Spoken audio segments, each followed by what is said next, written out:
नमस्कार। Times of Swaraj के खास कार्यक्रम या खास बुलेटिन शिक्षा समाचार में आप सबों का स्वागत है। और शिक्षा समाचार में हम बात स्वाभाविक तौर पर शिक्षक और शिक्षा से जुड़े हुए मुद्दों पर करते रहते हैं। आज जिन मुद्दों पर हम चर्चा करने जा रहे हैं उसमें सबसे महत्वपूर्ण मुद्दा ये है कि चुनाव आयोग के बार बार कहने के बावजूद भी ये जो म्यूचुअल ट्रांसफ़र का जो सिलसिला जिसको रोक दिया गया है, उस म्यूचुअल ट्रांसफ़र की वजह से लगभग हजारों ऐसे बीएलओ जो चुनाव ड्यूटी में थे वो म्यूचुअल के सहारे वो ड्यूटी छोड़कर अपने पुराने नए जगह पर जाकर ज्वाइन कर लिए। इसकी सूचना जैसे ही जिला के डीएम को मिला है, डीएम ने इस पर सख्त कार्रवाई का आदेश दिया है। साथ ही यह सूचना इलेक्शन कमीशन को भी दी गई है। आप समझ सकते हैं कि इलेक्शन कमीशन की पहले ही बार बार हिदायत शिक्षा विभाग को करते रहे हैं कि इस तरीके से जो चुनाव कार्य में लगे हुए हैं उनके तबादला पर रोक है। लेकिन यहाँ तो मुख्य कानून है, इस शिक्षा कोष पर दीजिए, सब चीज़ कंप्यूटराइज हो रहा है।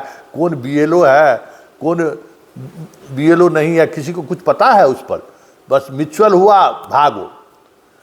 तब फिलहाल म्यूचुअल पर रोक लग गया है और ऐसे जो बीएलओ के कार्य पर जो लोग थे जाके ज्वाइन कर लिए हैं वो उनको अब निलंबन और की प्रक्रिया शुरू हो गई है। और निलंबन से वापसी अब समझिए चुनाव के बाद और वो दशा होगा उनका जो भागने का जो है ना कि हम काम नहीं करेंगे। समझ में आ जाएगा कि चुनाव कार्य में भागीदारी नहीं लेने पर या चुनाव कार्य को बीच में छोड़ देने के बाद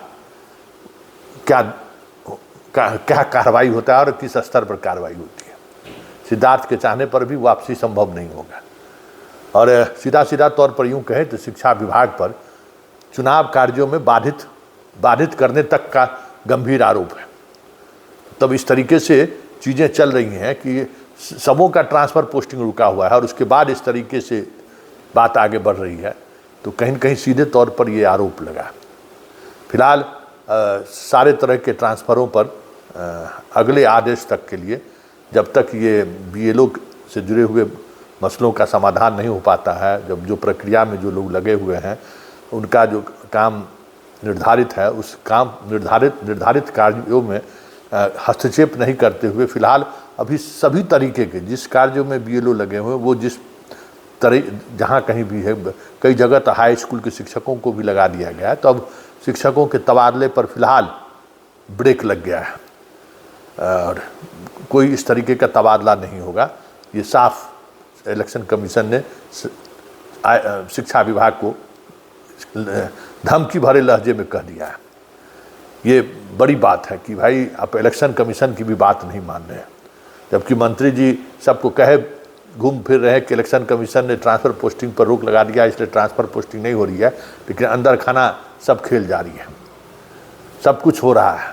खैर अब ट्रांसफ़र पोस्टिंग पर फ़िलहाल ब्रेक लगता हुआ दिख रहा है और अब जो कुछ भी होगा हमें लगता है कि चुनाव के बाद ही इस प्रक्रिया पर आगे कदम बढ़ेगा, क्योंकि 30 सितंबर तक जब तक मतदाता सूची प्रकाशित नहीं हो जाता है बीएलओ को तो फिलहाल मुक्ति नहीं है। बीएलओ से ऊपर भी जिनको अब जिम्मेवारी दी गई है उन्हें मुक्ति नहीं है। और बीएलओ को उसके बाद फिर चुनाव में भी मतलब बीएलओ की ही जिम्मेवारी रहती है, बूथ पर्ची से लेकर सारी चीज़ों को लोगों तक पहुंचाना। चुनाव बूथ पर सहयोग के लिए बीएलओ ही रहता है। तो बहुत सारी चीज़ें हैं जिस वजह से अब हमें लगता है कि फ़िलहाल ट्रांसफ़र पोस्टिंग को लेकर बात थमती हुई नज़र आ रही है। पहली खबर और बड़ी खबर तो ये है। दूसरी खबर जो सबसे महत्वपूर्ण खबर है उस खबर को भी नज़र बनाए रखिए कि हाल ही में शिक्षा विभाग ने फिजिक्स वाला जैसे संस्थानों से एमयू किया है।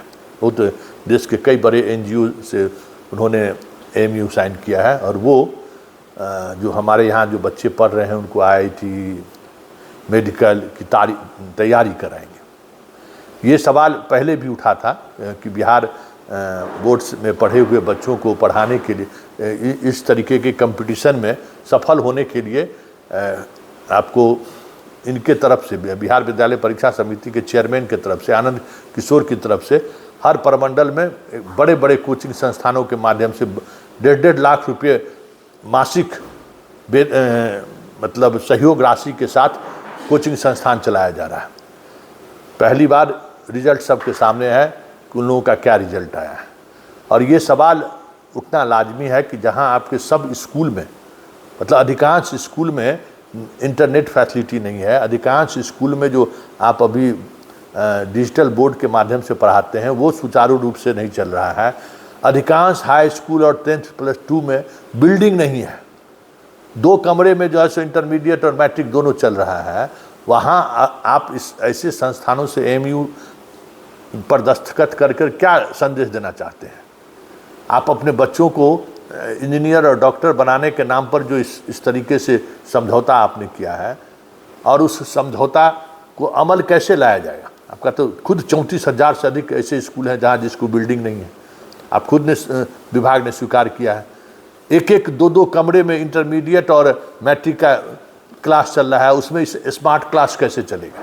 एक बड़ा सवाल इस एमयू के साइन होने के बाद भी उठना शुरू हो गया। हमें लगता है कि विभाग को पहले शिक्षक और फिर जो स्कूल की बिल्डिंग या बाकी इंफ्रास्ट्रक्चर है उस पर विभाग को जोर देना चाहिए।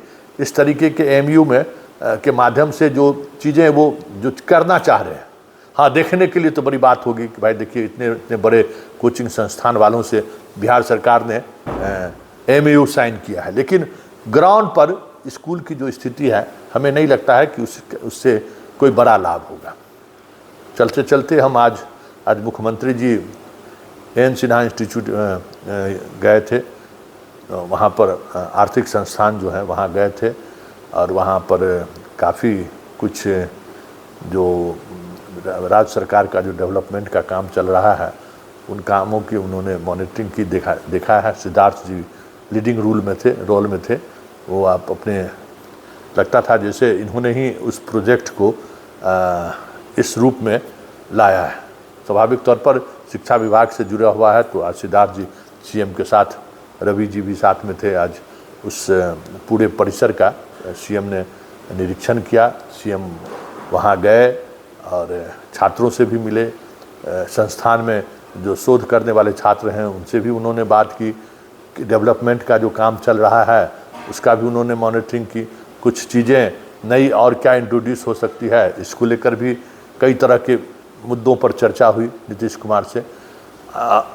इन सब के सहारे मैसेज देने की कोशिश है कि शिक्षा विभाग सक्रिय है, और उसी सक्रियता का एक कह सकते हैं कि एक स्वरूप दिखाने के लिए आज नीतीश जी को लेकर सिद्धार्थ जी गए थे। चलिए, फिलहाल इस शिक्षा बुलेटिन में इतना ही, लेकिन शिक्षा बुलेटिन जारी रहेगा। चलने से पहले एक सूचना हम आपको दे दें कि जिस पर हम काम कर रहे हैं, तबादले पोस्टिंग पर जो खेल हुआ है, उस खेल पर हमारी नज़र है, और वो उससे जुड़ी हुई खबरें जल्द हम आपके साथ आएंगे, परोसेंगे, आप तक पहुंचाएंगे। थोड़ा इंतज़ार कीजिए, बहुत सारी चीज़ें ऐसी आ गई हैं जिस पर क्रॉस वेरिफिकेशन जरूरी है। चलिए, फिलहाल इजाज़त दीजिए। नमस्कार।